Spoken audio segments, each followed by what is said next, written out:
Types of, and अब हम start कर रहे हैं हमारा चैप्टर क्वाड्रेटिक इक्वेशन। ठीक है, क्वाड्रेटिक इक्वेशन वर्ड करने से पहले हम करेंगे क्वाड्रेटिक पॉलिनोमियल। तो आपने इसमें पॉलिनोमियल वर्ड पढ़ा हुआ है। पॉलिनोमियल क्या होता है, ये हमने चैप्टर सेकंड में पढ़ा था। कॉम्बिनेशन होता है एक्स की वेरियस पावर्स का और उसके कोफिशिएंट्स का। फॉर एग्जाम्पल एक्स की पावर हमने 3 लिख दिया, एक्स की पावर 2 लिख दिया, इसका कोफिशिएंट 2 है, इसका कोफिशिएंट 3 है। इनको हम प्लस या माइनस करते हैं वेरियस पावर्स ऑफ एक्स। ठीक है, ये आपकी टर्म्स होती है।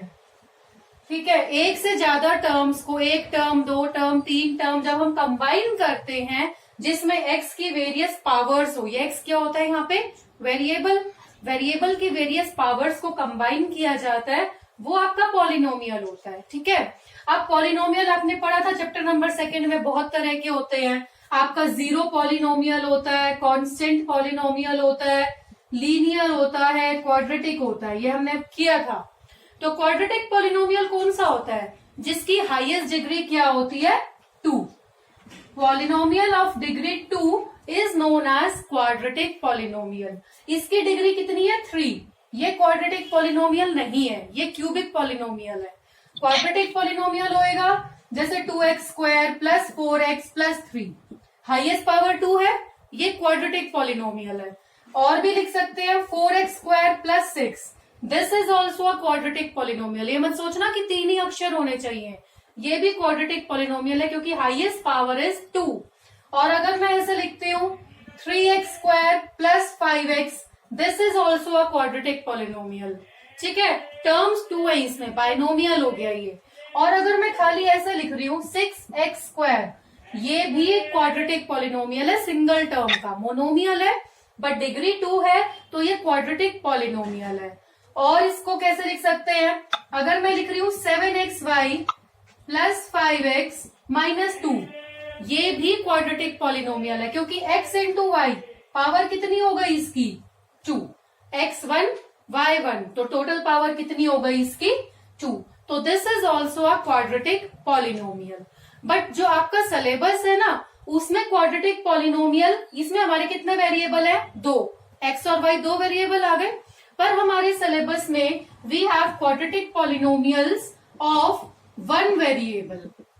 ठीक है, तो एक ही वेरिएबल लेके चलेंगे, जैसे ये वाला है आपका, ये 1 वेरिएबल में है, ये 1 वेरिएबल में है, और ये भी 1 वेरिएबल में है। ठीक है, या तो x हो पूरे में, या पूरे में y हो, या पूरे में z हो। ठीक है, और डिग्री कितनी होनी चाहिए उसकी, 2। डिग्री का मतलब क्या होता है, हाईएस्ट पावर।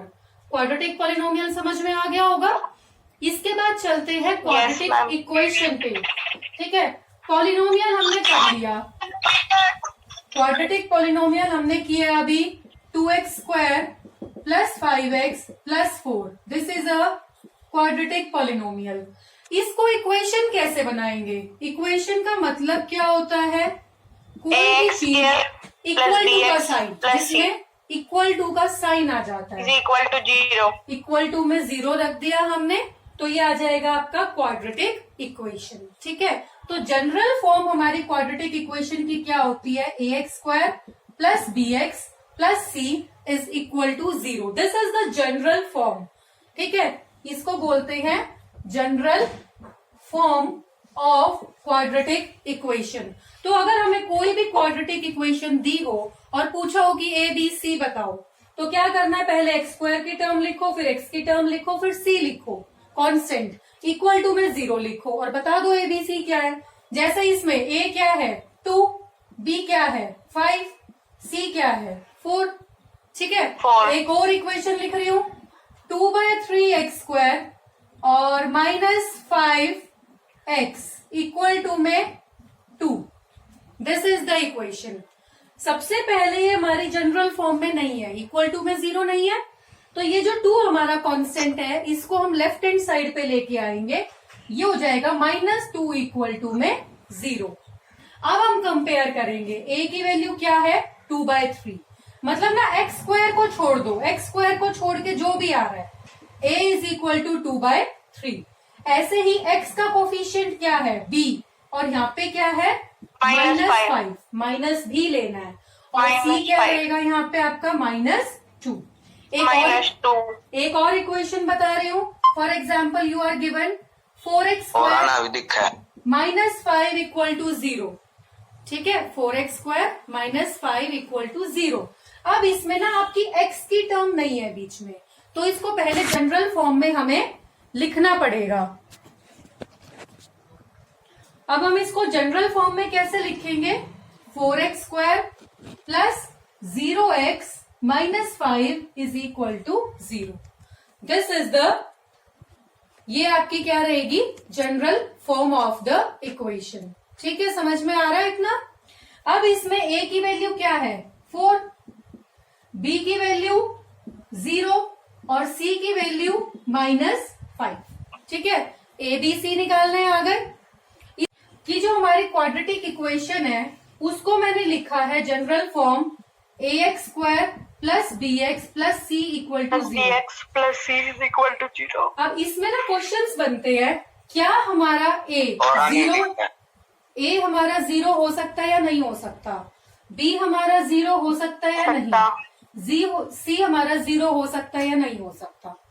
देखो, अगर c 0 हो गया, मान लो हमारी इतनी इक्वेशन है, तो भी क्वाड्रेटिक तो है ही। ठीक है ना, तो c 0 हो सकता है। और b 0 हो गया, मान लो ये टर्म हटा दी, तो ax² प्लस c, तो भी क्वाड्रेटिक इक्वेशन है। मैंने आपको लिख के दिखाया था। For example 6x² plus 2 equal to 0 लिखा हुआ है, तो क्वाड्रेटिक है ये। ठीक है, तो b भी 0 हो सकता है। बट अगर a 0 हो गया तो ये टर्म खत्म हो गई, फिर ये क्या बन गई? ये तो लीनियर बन गई, डिग्री 1 है यहाँ पे तो। ठीक है ना, तो जो भी क्वाड्रेटिक इक्वेशन होती है ax² plus bx plus c equal to 0, उसमें हमारा a नॉट इक्वल टू 0 होता है और ये साथ में लिखना होता है। जनरल फॉर्म क्या है हमारी? ax² plus bx plus c where a is not equal to 0, क्योंकि a के 0 होते ही x की पावर 2 खत्म हो जाती है, बाकी क्या बचा? Linear equation. हमें तो क्वाड्रेटिक चाहिए। ठीक है ना, ये समझ आ गया होगा। इसके बाद हम चलते हैं हमारी roots of quadratic equation. General form लिख देते हो यहाँ पे आपकी ax² plus bx plus c equal to 0 where a is not equal to 0। इसके बाद चलते हैं रूट्स पे या zeros of quadratic equation. For example मैंने क्वाड्रेटिक इक्वेशन लिखी है a², ये लिखी है। ठीक है, this is a quadratic equation. तो रूट्स या जीरो, ये टर्म हमने ना पॉलिनोमियल में भी पढ़ा था कि रूट या जीरो क्या होता है? एक ऐसी वैल्यू जो इसमें पुट करने के बाद LHS और RHS को इक्वल पुट कर दे। ठीक है ना, ये हमारी क्वाड्रेटिक इक्वेशन है। तो हमें x की ऐसी वैल्यू चाहिए, दिस इज fx। मान लो ये fx है, पॉलिनोमियल है x में। ठीक है, तो हमें एक x की ऐसी वैल्यू चाहिए such that f of alpha is 0, then alpha is the root या फिर जिसे 0 बोला जाता है of the polynomial। हमने जो पॉलिनोमियल चैप्टर किया था उसमें यही किया था ना। इस पॉलिनोमियल की रूट किसे बोला जाएगा? ऐसी वैल्यू जो इसमें पुट करने के बाद हमें आंसर 0 दे, मतलब LHS और RHS इक्वल हो जाए। ठीक है, तो यहाँ पे अगर मैं x की जगह 1 पुट करती हूँ, -1,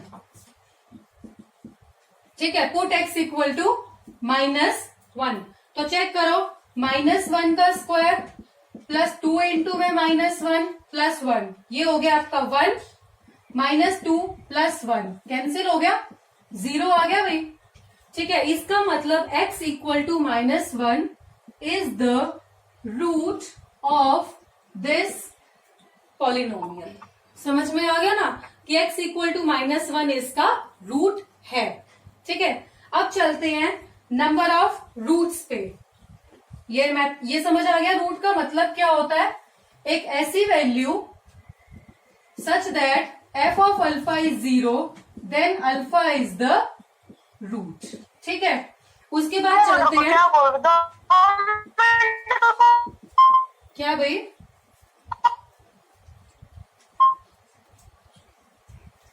अब हम चलते हैं नंबर ऑफ रूट्स पे।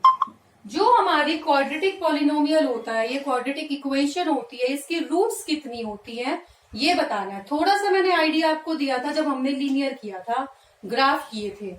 मैंने बताया था कि जो क्वाड्रेटिक पॉलिनोमियल होता है इसका ग्राफ पैराबोला होता है, बताया था ना। ठीक है, ग्राफ कैसा होता है इसका? हमेशा पैराबोला। पैराबोला अपवर्ड भी हो सकता है, डाउनवर्ड भी हो सकता है, दो टाइप का होएगा। अगर हमारी इक्वेशन एक्स में है ना तो आपका पैराबोला दो टाइप का होएगा,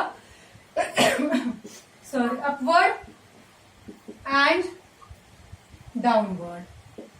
ठीक है, इक्वेशन एक्स में है तो हमारा पैराबोला या तो अपवर्ड होएगा या डाउनवर्ड होएगा, depending upon the value of a पे डिपेंड करता है। ए का मतलब ये एक्स स्क्वायर का कोफिशिएंट है ए अगर आपका पॉजिटिव है तो बनेगा upward parabola, this is a positive.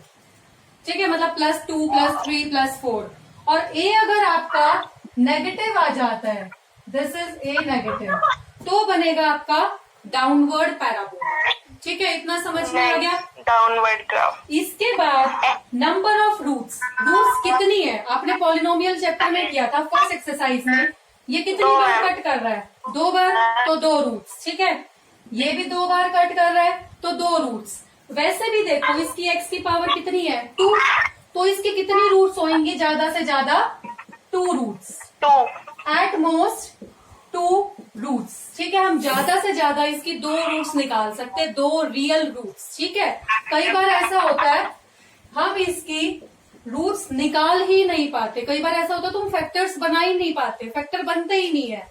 ठीक है, पॉलिनोमियल तो वो भी है, उसके फैक्टर नहीं बन रहे, इसका मतलब ऐसा नहीं है कि उसके रूट नहीं है। तो मैं आपको ये ग्राफिकली समझाती हूँ। जब हमारे ये जो आपके पैराबोला है ये समझा रही हूँ मैं। अगर आपका a ग्रेटर देन 0 है तो आपके 3 केस बनते हैं, या तो ये, या आपका पैराबोला जस्ट टच करके निकल जाएगा, या फिर आपका पैराबोला जो है टच ही नहीं करेगा। ठीक है, ये है a less than 0, downward parabola. ठीक है, या फिर आपका पैराबोला जस्ट टच करके निकल रहा है, या फिर आपका पैराबोला टच ही नहीं कर रहा, एक्स एक्सिस को टच नहीं कर रहा। रूट जब होते हैं जब वो एक्स एक्सिस को टच करता है। देखो यहाँ 2 बार टच कर रहा है तो 2 रियल रूट्स। ठीक है, इसका मतलब क्या है? 2 रियल रूट्स का मतलब, अगर तुम्हें ना ऐसे दिया हुआ है फॉर एग्जाम्पल x-2 x-3, ऐसे होता है ना, क्वाड्रेटिक इक्वेशन के 2 फैक्टर बन जाते हैं। फैक्टराइज करना आता है ना सबको? क्या हुआ? Yes ma'am. अगर हमारी क्वाड्रेटिक इक्वेशन के 2 फैक्टर बन रहे हैं, ठीक है, तो यहाँ से तुम क्या निकालते हो? x-2 0 के इक्वल हो गया तो x की वैल्यू 2 आ गई, और यहाँ से x की वैल्यू 3 आ गई, तो 2 और 3 इसके रूट हो गए, तो 2 रियल रूट्स। अगर हमारा ये जो पॉलिनोमियल है इसके 2 फैक्टर हो जाते हैं, ठीक है, तो हमारे 2 रियल रूट्स होंगे और वो ग्राफ 2 जगह एक्स एक्सिस को कट करेगा। Yes ma'am, yes ma'am. कई बार क्या होता है हमारे पास ऐसे आता है x-1 x-1 होता है ना ये। ठीक है, दोनों फैक्टर्स जो है सेम बनते हैं, सेम फैक्टर्स बन रहे हैं बट सेम। ठीक है, तो यहाँ से हमारी जो वैल्यू आएगी, यहाँ से भी x की वैल्यू 1 आ गई, ठीक है, और यहाँ से भी x की वैल्यू 1 आ गई, तो 2 बार 1 और 1 आ गई। इसका मतलब हमारा ऐसा नहीं है कि एक ही रूट है, रूट 2 है यहाँ भी, बट सेम रूट्स हैं।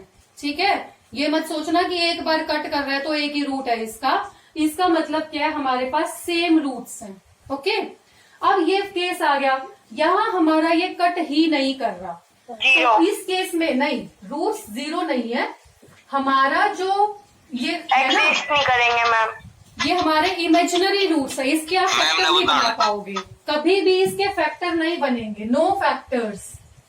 ठीक है, therefore imaginary roots, no real roots. इसके ना रियल रूट्स एग्जिस्ट नहीं करेंगे, जो भी रूट होंगे ना 2 वो इमेजिनरी होंगे। इमेजिनरी नंबर हम 11th क्लास में करेंगे। ठीक है, तो वहां से हम इसके रूट्स निकाल सकते हैं, इमेजिनरी रूट्स हैं इसके। इसके बाद आ जाओ, अगर a हमारा लेस देन 0 है, सेम डाउनवर्ड बना हुआ है, 2 बार कट कर रहा है, इसका मतलब यहाँ पे आपको 2 रियल फैक्टर्स मिलेंगे, मतलब 2 रियल रूट्स मिलेंगे। ठीक है, यहाँ पे आपको 2 रियल एंड इक्वल रूट्स, यहाँ पे रियल और इक्वल रूट्स मिलेंगे और यहाँ पे इमेजिनरी रूट्स। ठीक है, नो रियल रूट्स। ये तो था फैक्टराइजेशन से मैंने कैसे समझाया है कि अगर आपके किसी इक्वेशन के 2 फैक्टर बन जाते हैं अलग अलग, ठीक है, अलग अलग फैक्टर बनते हैं तो इसका मतलब 2 रियल रूट्स होंगे। अब वो डिपेंड करता है ए की वैल्यू के ऊपर। ए आपका पॉजिटिव है तो अपवर्ड, ए नेगेटिव है तो डाउनवर्ड पैराबोला। उसके बाद अगर आपकी क्वाड्रेटिक इक्वेशन के 2 इक्वल फैक्टर बन रहे हैं तो आपके 2 रूट होंगे बट वो इक्वल होंगे। वो भी डिपेंड करता है कि अपवर्ड पैराबोला या डाउनवर्ड पैराबोला। ठीक है, इसके बाद अगर आपकी क्वाड्रेटिक इक्वेशन के फैक्टर नहीं बनते, 2 फैक्टर बन ही नहीं रहे हैं किसी भी हाल में, तो उसके रियल रूट एग्जिस्ट नहीं करते। We have 2 imaginary roots. समझ में आ गया इतना आई थिंक तो? ठीक है, ये ग्राफिकल पोर्शन इसका समझ में आ गया होगा आपको। इसके बाद हम चलते हैं method of solving a quadratic equation. आप लोगों ने एक मेथड तो किया हुआ है क्वाड्रेटिक इक्वेशन को सॉल्व करने का। सॉल्विंग का मतलब उसके रूट्स कैसे निकाले जाते हैं। फॉर एग्जाम्पल, अगर मुझे दिया हुआ है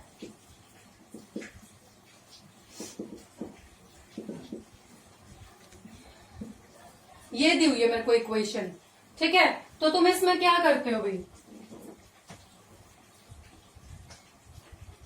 कैसे करोगे इसको? मैम फैक्टराइज करेंगे। ए स्क्वायर वो सॉरी एक्स का स्क्वायर 6 के क्या फैक्टर होंगे? 3 and 3 9 इक्वल टू 0। ठीक है ना, इसमें से कॉमन लिया x, क्या बचा x+3, 3 कॉमन लिया x+3 इक्वल टू 0। ये ब्रैकेट सेम आ गई x+3, फिर ये आ गया आपका x+3 इक्वल टू 0। इसके बाद क्या करना है, पहली ब्रैकेट को 0 के इक्वल रखना है और दूसरी ब्रैकेट को 0 के इक्वल रखना है। x की वैल्यू कितनी आ गई? -3, यहां से भी वैल्यू आ गई -3। तो किसी भी क्वाड्रेटिक इक्वेशन के, this is the quadratic equation ax² + bx + c equal to 0, उसको अगर हम ऐसे सॉल्व करते हैं, 2 वैल्यू आती हैं, इनको क्या बोला जाता है? रूट्स या फिर जीरोज। और इसको किससे डिनोट करते हैं? एक रूट होती है अल्फा और दूसरी रूट होती है बीटा। तो इस इक्वेशन की आपकी 2 रूट्स हैं, अल्फा एंड बीटा।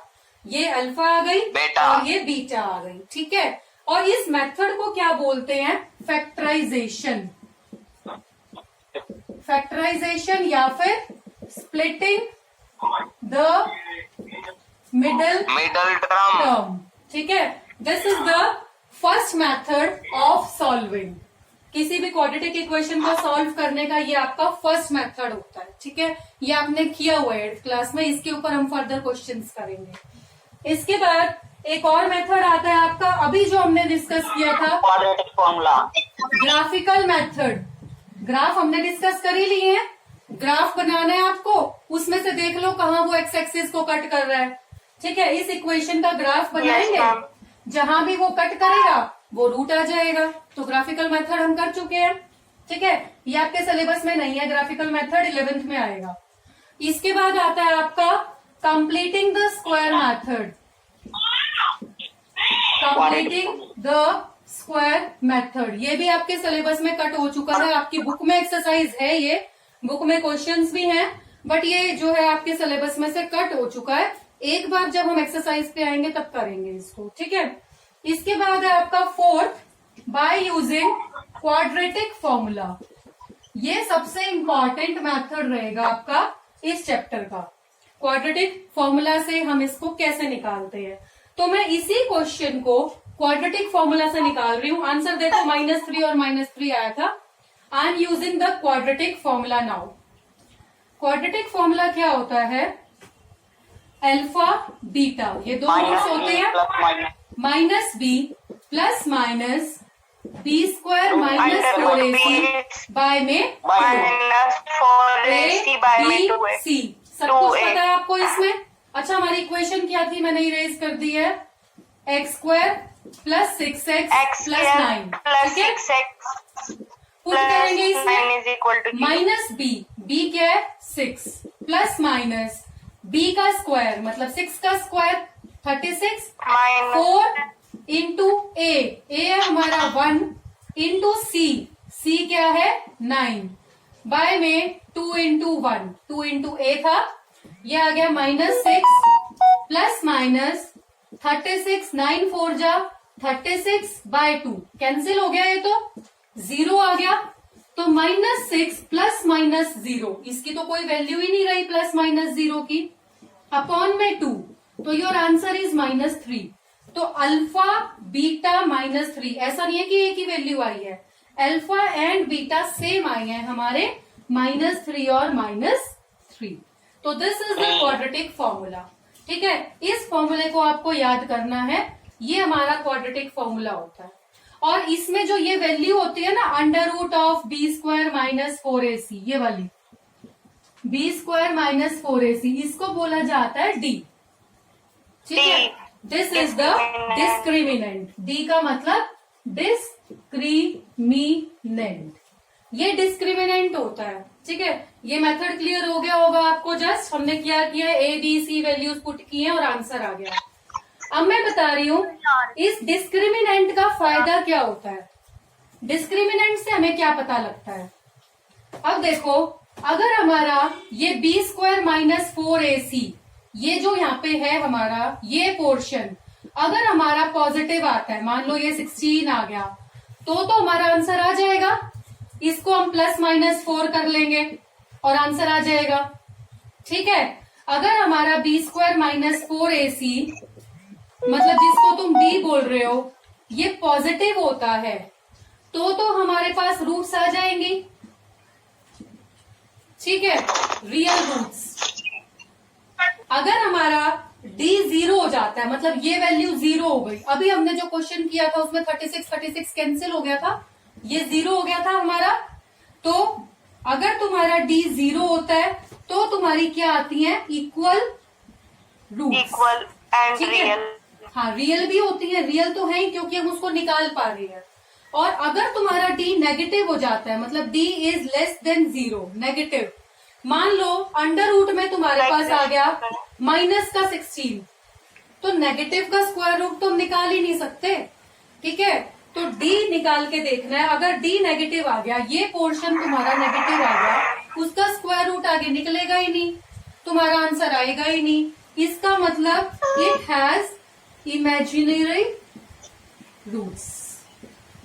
तो d का ये फायदा होता है, सिर्फ अगर क्वेश्चन पूछा हो ना कि ये बताओ इस इक्वेशन के रियल रूट्स हैं या इमेजिनरी रूट्स हैं या इक्वल रूट्स हैं, तो क्या करो, d निकाल लो, b² माइनस 4ac निकाल लो। अगर तुम्हारा d पॉजिटिव मतलब 0 से बड़ा आ रहा है, तो इसका मतलब रियल रूट्स है उसके, और डिस्टिंक्ट का मतलब 2 अलग अलग वैल्यू आएंगी, ठीक है। अगर तुम्हारा d 0 आ रहा है तो उसके रियल और इक्वल रूट्स रहेंगे, और अगर d तुम्हारा नेगेटिव आ रहा है तो उस केस में you will have imaginary roots, क्योंकि नेगेटिव आ गया तो उसका स्क्वायर रूट नहीं निकलेगा, आगे क्वेश्चन सॉल्व नहीं होएगा। तो समझ में आ गया होगा आई थिंक ये आपको d की क्या इंपॉर्टेंस होती है इसमें, ठीक है। तो ये वाला जो आज का हमारा कॉन्सेप्ट मैंने दिया है, यही आपका पूरे चैप्टर में है, जस्ट हमें इसे क्वेश्चंस के थ्रू और एलेबोरेट करना है, ठीक है। तो डिस्क्रिमिनेंट समझ में आ गया भाई, ये लास्ट आपका क्वाड्रेटिक फॉर्मूला होता है, ये क्वाड्रेटिक फॉर्मूला होता है, ठीक है। इसमें b² माइनस 4ac को डिस्क्रिमिनेंट बोलते हैं, d बोलते हैं, ठीक है।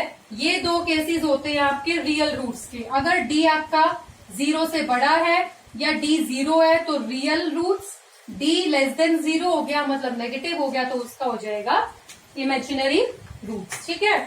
तो आज इतना ही कराऊंगी, एक्सरसाइज देख लेते हैं आगे। मैम हाँ जी बताइए एक बार। अगर रूट में आ गया, जैसे √18 आ गया, हाँ जी, d अगर √18 आ गया, हाँ मैं बताती हूँ। एक्सरसाइज 4.1 क्वेश्चन नंबर 1 चेक, हाँ check whether the following are quadratic equations और नॉट। हमें ना एक इक्वेशन दी हुई है x प्लस 1 का होल स्क्वायर 2 इंटू में x माइनस 3। चेक करना है क्वाड्रेटिक है या नहीं है। क्वाड्रेटिक होने की क्या पहचान होती है, डिग्री 2 होनी चाहिए। तो इसको खोल लो, a प्लस बी का whole square, a square plus b square plus 2ab। इसको भी खोल लो, 2 इंटू में x और 2 3 जा 6। एक साइड ले आओ सारा, x square plus 1 2x minus 2x plus 6 equal to 0। अब चेक करो क्या बच गया, एक्स स्क्वायर प्लस 7। क्या ये क्वाड्रेटिक है? यस, डिग्री 2 है। ठीक है, आपको यस या नो में आंसर देना है Yes, जस्ट। ma'am. कई बार क्या होएगा, एक्स स्क्वायर कट जाएगा तो आपका वो क्वाड्रेटिक नहीं होएगा। ठीक है ना। फॉर एग्जाम्पल मैं बता रही हूं इसका 6th पार्ट। 6th पार्ट है x square plus 3x plus 1 x minus 2 का होल स्क्वायर। ये तो एज इट इज रखेंगे, a माइनस बी का whole square, a square plus b square minus 2ab, 2 2 जा 4x। ठीक है, ये आपका x square plus 3x plus 1। सबको मैं एलएचएस पे लेके आ रही हूँ। X square plus 3x plus 1 minus x square minus 4 plus 4x। ले आए, चेक करो क्या कट रहा है, plus 3x plus 4x 7x minus 3। ये क्या है, क्या ये क्वाड्रेटिक है? ये तो लीनियर है। ठीक है, no it is not quadratic, this is a linear equation. ठीक है, इसके बाद आपका 7th पार्ट। इसमें शायद आपको क्यूब का फॉर्मूला याद ना हो, इसलिए करा रही हूं। x प्लस 2 का whole cube is equal to 2x x square minus 1। a plus b का होल क्यूब क्या होता है, a cube plus b cube a cube plus b cube plus 3a plus 3a square b plus में 3ab square. हाँ 3ab 3a square b plus में 3ab square.